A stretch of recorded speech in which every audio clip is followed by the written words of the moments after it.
वालेकुम। आज मैं आपको अपनी बाइक के बारे में बताऊंगा। कीमत है इसकी, ये पाकिस्तानी अगर मैं पैसों में बात करूं आज की डेट में तो ये तकरीबन पाकिस्तानी मुझे 6 लाख रुपए में पड़ी है। ये बाइक जो है पाकिस्तानी 6 लाख में मुझे पड़ी है। जापान में जो है ना ये लेडीज़ और जेंट्स दोनों में बहुत मकबूल है क्योंकि ये लाइट वेट है और चलाने में भी जो बहुत इजी है। यामाहा की बाइक है 125 सीसी, तो इसको ये स्कूटर है बेसिकली।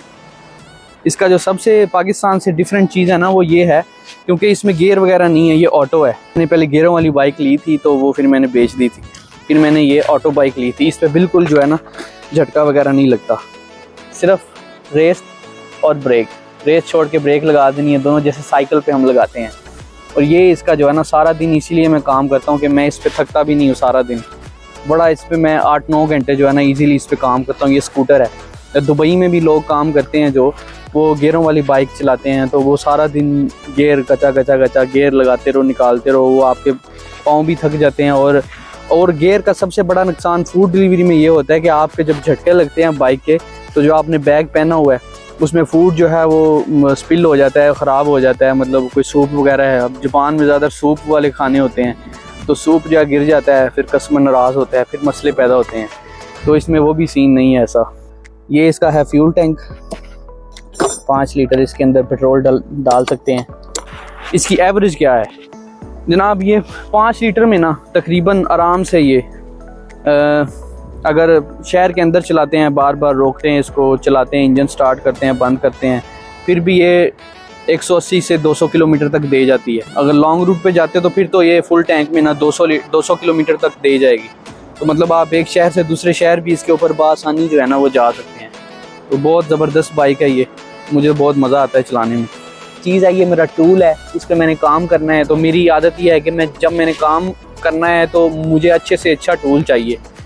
काम के लिए मैं कंप्रोमाइज़ नहीं करता किसी चीज़ के बारे में। मैं अपने कपड़े जो हैं वो सस्ते ले लेता हूँ, लेकिन जो काम पे जो वर्दी यूज़ होती है, कपड़े, कुछ भी किसी किस्म का टूल है उस पर मैं कंप्रोमाइज़ नहीं करता। वो मैं महंगे से महंगा अच्छे से अच्छा लेता हूँ। मिसाल के तौर पर अब ये होल्डर है, इसकी क्वालिटी ये है कि ये फ़ौरन जितनी बार ये भी लोहा नहीं है, स्टील का बना हुआ, इसको जंग वगैरह नहीं लगेगा बारिश में।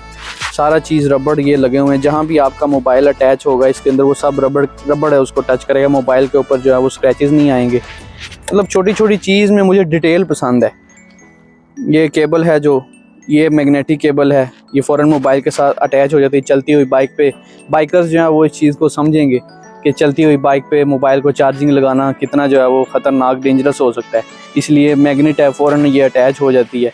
ठीक है। उसके बाद पावर बैंक मैंने झंझट में नहीं पड़ा, मैंने इसका ये बाकायदा डायरेक्ट ही मैंने इसके ऊपर ये लगा ली है USB चार्जिंग पोर्ट है जिससे मेरा मोबाइल चार्ज होता है, मुझे पावर बैंक की ज़रूरत नहीं पड़ती। और ये है मेरा बैग जिसमें मैं डिलीवरी लेकर जाता हूँ, फूड डिलीवरी। ठीक है, यहाँ इसके अंदर मैं फूड डिलीवरी लेकर जाता हूँ। बाइक का पीछे सीट है, इसके दो बंदे बड़े आराम से बैठ जाते हैं। जापान में डबल सवारी जो है वो आपको लाइसेंस लेने के 1 साल बाद अलाउ होती है। बारिश में जब काम करता हूँ तो बरसाती वगैरह यूज़ कर सकता हूँ मैं, और भी काफ़ी चीज़ें इसके अंदर मैं सेव कर सकता हूँ। कहीं मैंने दूर जाना है, मैं अपने कपड़े वगैरह हर चीज़ इसके अंदर रख सकता हूँ। ये सीट बहुत कंफर्टेबल सीट है। बंद हो गई तो ये इसका ट्रंक है, इसको ट्रंक बोलते हैं, ये खुलता है, डिग्गी कह लें। ये देखिए इसमें 2 हेलमेट और काफ़ी ज़्यादा सामान इसके अंदर हम रख सकते हैं, काफ़ी ज़्यादा स्टोरेज इसके अंदर आ जाती है। ये थी मेरी बाइक। इंशाल्लाह मिलते हैं नेक्स्ट वीडियो में। अल्लाह हाफिज़।